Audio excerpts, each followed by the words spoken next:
Tonight we have even more true scary morgue stories from Morticians Volume 2.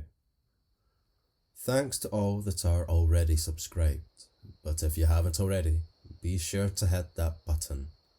And let's see if we can break 80 likes for a long-awaited part 2 to the series. Anyway, without further ado, let's begin. Number 1. My brother is a mortician at a facility in New York, and one night when I was visiting, he asked if I wanted to go to work with him so I wouldn't be alone in his house. I reluctantly said yes. What's the worst that can happen, right? Boy, was I wrong. To start off with, this place was creepy as hell, dark and smelled funny. He said it was normal and it was probably the smell of the formaldehyde, so I just ignored it. After a little time of chit-chatting and catching up, he told me he needed to get to work, but I could stay in the little adjoined office and watch some TV, and so I did. The entrance to the morgue had swinging doors that you could hear when someone was coming in or out of them. He came to check on me a few times, so I heard them. After a few hours of being by myself, I started to doze off, when the sudden sound of the doors woke me up. Expecting for my brother to walk in and greet me, there was nothing. Again I started to fall asleep, and yet again the loud doors went off. You couldn't tell if someone was coming in or out, but they kept on swinging and didn't stop. Thinking my brother was playing a joke on me, I got up and went to tell him to stop.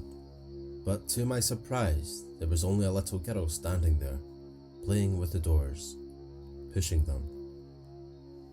"Hi," I told her. She looked at me and didn't say a word. One of the things that caught my eye was a pretty blue dress with a big pink ribbon she was wearing. "Your dress is pretty, and the bow makes it stand out." Again, nothing. She looked down and started to run the opposite way, towards a lonesome hall. I thought the kid belonged to another employee, so I went back to my chair. Hours later, when my brother's shift was over, he finally woke me up to go back to his place. As we were driving, I started to tell him about the doors and the little girl with the cute blue dress and big pink ribbon. He slammed the brakes. "What the hell? Why did you brake?" "Tessa," he told with a chilling look in his eyes. "Last night I did an autopsy on a little girl that drowned. She was wearing a blue dress with a pink ribbon. My blood ran cold, and I've never been able to work with my brother ever again." Number 2. Well, at night it can be a little creepy when you have to go to the morgue. One night myself and a co-worker were taking someone down to the morgue. Now let me explain. Our morgue is a little freezer box that is in the basement and smells horrible. Plus it has a ramp to get into it. So she and I wheel the body down there and we push it up the ramp, and then we argue over who is going to push the body in. Of course I lose, so I swing the freezer door open, push in the body and slam the door shut.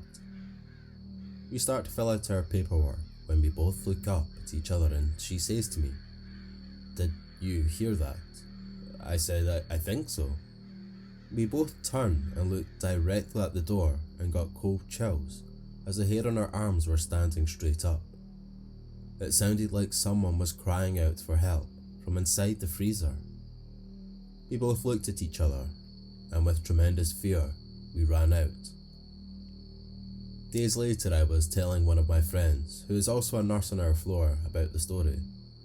She tells me that she had similar things happen to her in the morgue as well. To this day I will not go alone, and I try to get out there as fast as I can. Number 3. I used to work in tissue recovery. My least favourite part was prepping the donor for the recovery process, as it included shaving the arms and legs. Once we had a donor who was very freshly deceased. I held his hand to shave his arm, and his fingers curled around my hand as rigor mortis set in. Number 4. My first experience at work was when I first started my embalming career. I had just started my shift and was using a restroom in the back. When I came out, I heard what sounded like a girl sobbing and the sound of feet shuffling around on the floor. The floor was kinda gravelly and had a distinct sound if you scooted your feet on it. The sound was coming from around the corner that led into a small room where we would store embalmed bodies ready to be delivered to the respective funeral home. I figured someone was upset and crying, so I snuck in, still hearing the sobbing. When I peeked around the corner, the room was empty. No living person in there. I noticed that there was only one body in there as well, a young girl. She shot herself in the side of the head. I wasn't scared per se, but I'm pretty sure you could audibly hear my heart beat. Number 5. When I go to work, that is all for me. It's just a job. I've really never had any feelings for the people I've worked on, since that's what I've been there to do, and of course, I didn't know them. But this particular day has been embedded in my head ever since. I had done countless autopsies before without a problem, but came the day I was dreading. An autopsy on a child. It was a kid no older than a year old or so. It was really hard since I have a kid myself. As I worked on him, I was getting ready to wrap things up. I turned around and standing right there was a woman sobbing. I assumed it was the mother and I told her she couldn't be there. I asked her how she got in, but no response. She left the room and a few minutes later another body came on the stretcher. It was the woman I had just seen. I guess she wanted to make sure the baby was okay. To this day no one believes me, but I know what I saw. Number 6. This happened to me in a period of about a month or so. One of the hardest things I have to do in my line of duty is letting the family members in to identify the bodies. One particular day, I had to let some parents to identify their son who had passed in a car crash. Their daughter waited outside. The lady couldn't handle the pain of seeing her son that way, so she broke out and I told her daughter to take her to the bathroom. Not even 5 minutes later, they both came back and tell me that they heard the young man's voice while they were in the stalls. I didn't know what to say, but I reassured her that he had passed away. A few days after the incident, I stayed in my office past midnight, when the lights started to flicker. Ignoring this, I kept working, when I heard a loud "help me" coming from inside one of the freezers. The same freezer where I had put the young man a few days ago. "Help me," I heard again. "I'm Jacob," the voice said. As astonished as I was to hear this, and yes, the man's name was indeed Jacob, I froze in my tracks and decided to open the door, as I suspected nothing was there but an empty slab.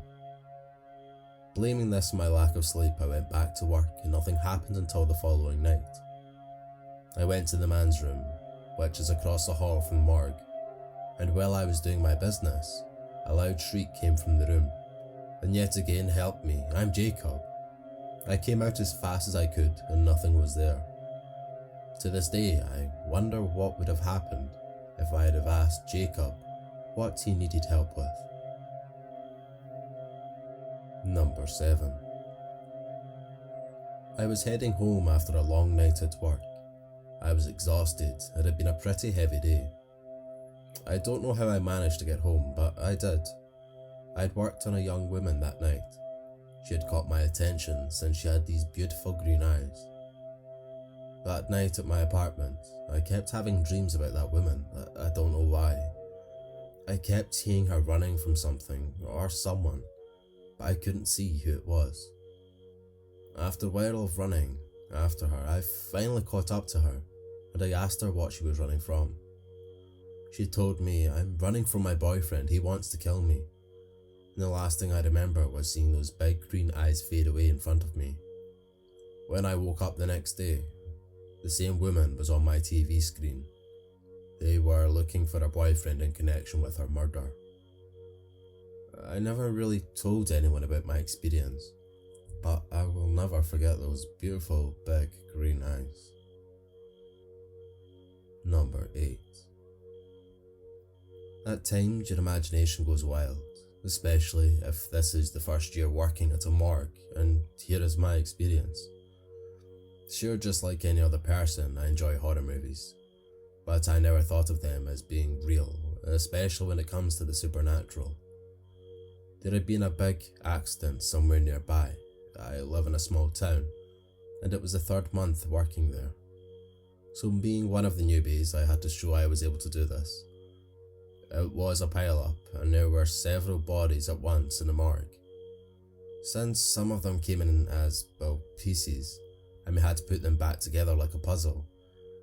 I don't want to get morbid, so I'll skip this part. After a long while of trying to figure things out, some of the other guys decided to go on a break. I decided to stay since I really didn't know them. I kept working, and I actually thought I saw a forearm with the tattoo move a little bit. I thought to myself that it was my imagination, so I kept working. Next thing I know, I saw it move again. I decided to hell with it and kept looking at it, but nothing happened. I actually felt silly. I saw it move for a 3rd time, and this time it really did move. Right there in front of my eyes. But how can this be possible? My co-workers busted through the doors and didn't say anything. Sometime later, one of them approached me and told me, "Hey man, you got it wrong." I got what wrong? That piece, that arm, it doesn't belong to that body. Huh? See, this forearm goes over there. It belongs to that body. I had actually made the mistake of misplacing the parts, and I guess I know it's silly to say. Maybe the arm was trying to tell me something. Thank you all for listening. I want to say that it's been my pleasure, but be sure to recommend me to friends and family if you like anyway, and definitely leave a like and maybe even a comment about your favourite story. Anyway, I'll catch you on the next one. Thank you for listening.